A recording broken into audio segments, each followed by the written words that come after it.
बच्चों, कैसे हैं आप सब। आशा करती हूँ कि आप स्वस्थ होंगे, मस्त होंगे और अपनी पढ़ाई में व्यस्त होंगे। आपकी इसी पढ़ाई को आगे बढ़ाते हुए आज हम पढ़ने जा रहे हैं एक नया पाठ, एक नया चैप्टर, जिसका शीर्षक है मातृभूमि। तो बच्चों, इस कविता में भारत की भौगोलिक विशेषताओं का वर्णन किया गया है। तो आप लोग ध्यान से सुनिएगा। आइए इस कविता को शुरू करते हैं। ऊंचा खड़ा हिमालय आकाश चूमता है, नीचे पखार पगतल नित सिंधु झूमता है। तो बच्चों, कवि इस कविता में क्या कह रहा है कि हमारा जो हिमालय है वो क्या है, बहुत ऊंचाई पर स्थित है और इतना ऊंचा है कि जैसे वो आकाश को चूम रहा है। नीचे पखार पगतल, और नीचे हमारे चरणों के तले क्या कर रहा है, सिंधु यानी कि जो हिंद महासागर है, भारत माता के चरणों को पखार करके जैसे उसको झूम रहा है।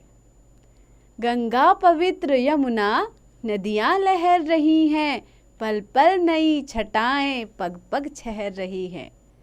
तो बच्चों, हमारे देश में कौन कौन सी नदियां हैं? गंगा, पवित्र यमुना, ऐसी नदियां लहरा लहरा करके बह रही हैं और पल पल नई छटाएं पग पग छहर रही हैं, और हर पल में नई नई छटा दिखाई दे जाती है और हर कदम कदम पर फैलती जाती हैं। वह पुण्य भूमि मेरी, वह जन्म भूमि मेरी, वह स्वर्ण भूमि मेरी, वह मातृभूमि मेरी। तो बच्चों, ऐसी पुण्य भूमि कौन सी है? ये मेरी भारत माता है, यह मेरी जन्मभूमि है, यहाँ मैंने जन्म लिया है। वह स्वर्ण भूमि मेरी, और वो कैसी है? सोने के समान है। तो यहाँ की जो मिट्टी है वो रच कैसी है? सोने से भरी हुई। यह मातृभूमि मेरी है। झरने अनेक झरते जिसकी पहाड़ियों में, चिड़िया चहक रही हैं हो मस्त झाड़ियों में। हमारे देश में क्या है, बहुत सारे झरने बहते रहते हैं और जिसकी पहाड़ियों से अनेक प्रकार के झरने कल कल करते हुए नीचे गिरते हैं, और यहाँ की झाड़ियों में चिड़िया मस्त होकर के चहकती रहती हैं। अमराइयाँ घनी है, कोयल पुकारती है। तो बच्चों, अमराइयाँ यानी कि आमों के पेड़, आमों के बगीचे घने घने हैं जहाँ कोयल पुकारती रहती है, नए नए गीत गाती रहती है। बहती मलय पवन है, तन मन संवारती है। तो बच्चों, कैसी पवन बहती है? मलय पवन। तो मलय का क्या अर्थ हुआ? दक्षिण भारत में एक पर्वत है मलय, तो वहां से चलने वाली जो पवन है उसको कहते हैं मलय पवन। तो वो क्या कर रही है? इस धरती माता के तन मन को संवारती है, उसको सजाती है। वह धर्म भूमि मेरी, वह कर्म भूमि मेरी, वह जन्म भूमि मेरी, वह मातृभूमि मेरी।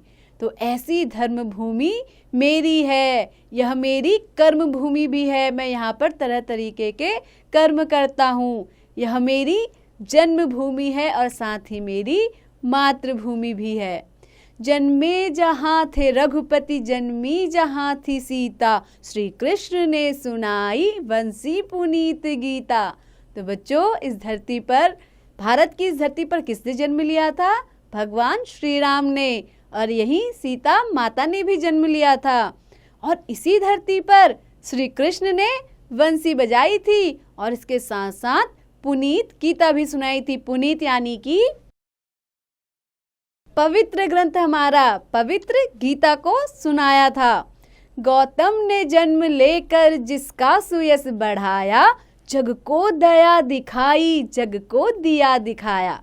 तो बच्चों, यहाँ पर किसका जन्म हुआ था? राम और कृष्ण के साथ साथ गौतम का भी जन्म यहीं पे हुआ था, जिसने इसके यश को बढ़ाया है। सुयश यानी कि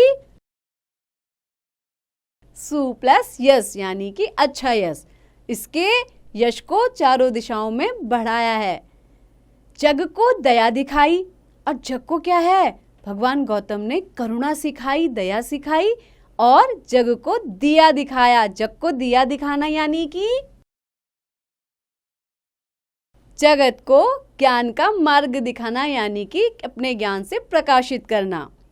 वह युद्ध भूमि मेरी, वह बुद्ध भूमि मेरी, वह जन्म भूमि मेरी, वह मातृभूमि मेरी। जहाँ पे अनेक प्रकार के युद्ध लड़े गए, ऐसी भूमि मेरी है। और जहाँ पर बुद्ध ने जन्म लिया, ऐसी भूमि भी मेरी ही है। यह मेरी जन्मभूमि है और साथ ही मेरी मातृभूमि भी है। तो ऐसे भारत को हमें क्या करना चाहिए? इस मिट्टी को, इस रज को प्रणाम करना चाहिए। तो बच्चों, कैसी लगी आपको ये कविता? इस कविता के कवि हैं सोहनलाल द्विवेदी जी। तो बच्चों, आशा करती हूँ अपने देश के ऊपर आपको ये कविता बहुत पसंद आई होगी और आप लोग भी देशभक्त बनने का प्रयास कीजिएगा। इसके साथ ही पढ़ते रहिए, आगे बढ़ते रहिए और हाँ, इसका अभ्यास भी जरूर कीजिए।